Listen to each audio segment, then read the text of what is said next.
as we said before, it's not about being right. It's about me proving that your model is wrong. And if then my model is wrong, you come and prove that I'm wrong. And then that will become the truth. But until you can do that, I still stick with my truth every single time.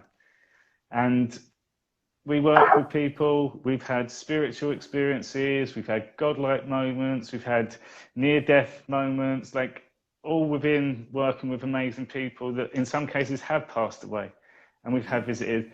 But because that's not real, like you can't see it, you can't feel it, it's not physical, then we always got someone else saying, "Ah, that's bollocks. Yeah, you must be chatting shit. You must have saw something. You must have felt something." I ask everyone watching, at some point in your life, would you say you've had some sort of, what do I say, spiritual moment? You've had a connection with ghosts. You felt some presence there. It just felt strange, but you remember it clearly. I think everyone can safely say that they've had something like that within their life. Okay, so that's the first one, is that we then question ourselves. We doubt ourselves and we're like, fuck, could it really? Because someone else like, nah, I can't see it. So you're doubting yourself straight away. Imagine being born into a world and your truth has already been taken away from you. So without you even realizing it, you're already doubting yourself.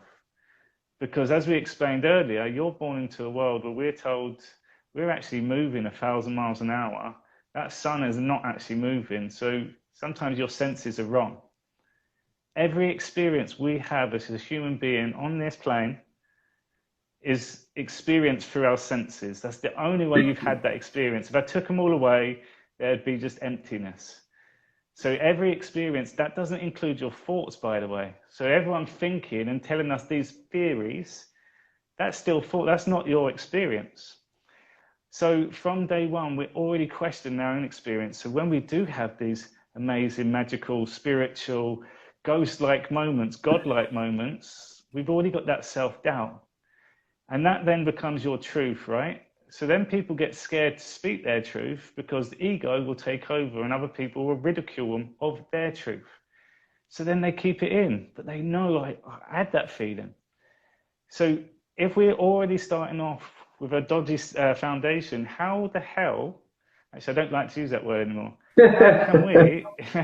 how can we actually move forward in life if we're already working off something that's not right?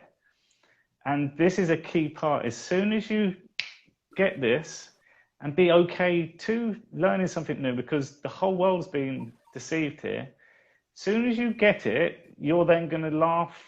How have we got away with, how have they got away with this all my life? How are people this brainwashed to not see it, to feel it? And when you can start now explaining, I've had this experience, you made me feel this way, this is how I felt, no one can ever take that away from you. So if you felt it, you've had that experience, that's real. That's as real as it can be. It could be from an internal perspective or external, but that's real.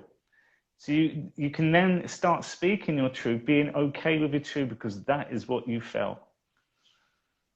Mate, that was poetry. Hey, bro, every now and again I gotta salute you, brother. That was. The thing is, this is the thing, people. There's no ego involved in this.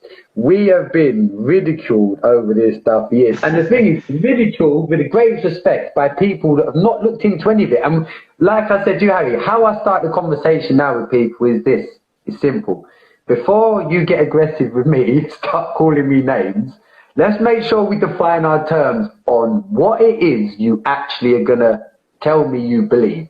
So first of all, let's start with the people standing upside down in Australia that are being flung around at 1,000 miles per hour. All the cars, all the buildings and all the rest of it, not falling off, sticking to it. All the water in all the world, sticking to it.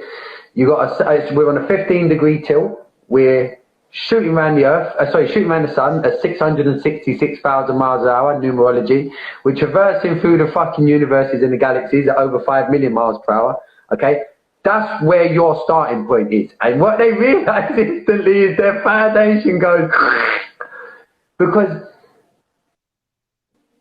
that sunk in. That what I've just said is is your narrative. That's what you started.